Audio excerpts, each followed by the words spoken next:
Bismillahirrahmanirrahim. Alhamdulillahi Rabbil Alameen. In the name of Allah we start. We praise Allah subhanahu wa ta'ala. May Allah's peace and blessings be in Prophet Muhammad sallallahu alayhi wasallam.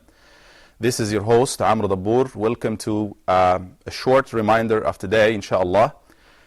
Today, bi'idhnillahi ta'ala, we'll be talking about at-taqwa, one of the most important values of Islam, which is taqwa. It's actually very difficult to try to translate that term, at-taqwa, but let me put it this way. Taqwa refers to kind of consciousness of the existence of Allah subhanahu wa ta'ala.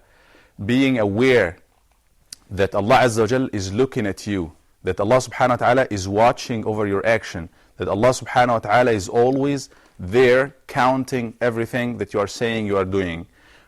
As it was defined by some scholars, that's to work guided by Allah subhanahu wa ta'ala, first to work to please Allah subhanahu wa ta'ala, being guided by Allah subhanahu wa ta'ala to gain His pleasure and to stay away from the displeasure and punishment of Allah subhanahu wa ta'ala. At-taqwa, consciousness, piety, if you want to put it, is described by one of the companions. He said, look, if you are taking some street and walking in somewhere that's full of thorns and harmful items, what would you do? Then you will try your best to avoid these thorns in your way. You will try your best to take your clothes and watch your steps. That's exactly what you would do when you are aware of the existence of Allah subhanahu wa ta'ala, which is at-taqwa. That's what you do in fasting. When you are fasting, for example, Allah subhanahu wa ta'ala said, that is the goal of fasting, لَعَلَّكُمْ تَتَّقُونَ. So you may gain that taqwa. You stay away from what Allah subhanahu wa ta'ala told you to stay away from, and you try your best to do what Allah subhanahu wa ta'ala is telling you to do, even though there is nobody to tell you, do that or stay away from that. Nobody is watching over you other than Allah subhanahu wa ta'ala, and that's very clear in fasting. That's just something between you and Allah. That's why Allah subhanahu wa ta'ala said, fasting is for me, and that's why I will take care of rewarding, giving the reward for the fasting person. He gives the reward for everything subhanahu wa ta'ala, but because fasting is such a special action that taqwa is very manifest in siyam, in fasting, then Allah subhanahu wa ta'ala is the one who is taking care of rewarding. And taqwa has to do mainly, or starts mainly from the heart. That's why Nabi sallallahu alayhi wa sallam said in one of his ahadith, at-taqwa ha huna wa ashara ila sadrihi. Taqwa or piety or consciousness of Allah subhanahu wa ta'ala is right there, right here in the heart, in the chest, in the heart.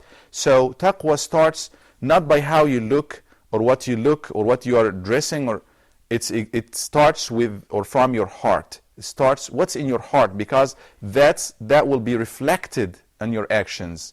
That will be manifested in your actions. If inside is good, outside will be good. If inside is not, then obviously outside the actions and the words will not be the same. Taqwa, I would close by this. Taqwa is the commandment or the advice of Allah subhanahu wa ta'ala for the people before us and the people after us and all people throughout the time. That's the meaning of the ayah when Allah subhanahu wa ta'ala said, وَلَقَدْ وَصَّيْنَا الَّذِينَ أُوتُوا الْكِتَابَ مِنْ قَبْلِكُمْ وَإِيَّاكُمْ أَنِ اتَّقُوا اللَّهِ. We have commanded, advised the people before you, those who were before you, and you too, to have taqwa to Allah subhanahu wa ta'ala. It's not only fear from Allah, it's love of Allah subhanahu wa ta'ala, fear from Allah subhanahu wa ta'ala, being conscious about the existence of Allah subhanahu wa ta'ala, trying your best to always please Allah subhanahu wa ta'ala. May Allah subhanahu wa ta'ala give us taqwa. Ameen. Jazakumullahu khairan. Assalamu alaikum wa rahmatullah. Peace be with you. do do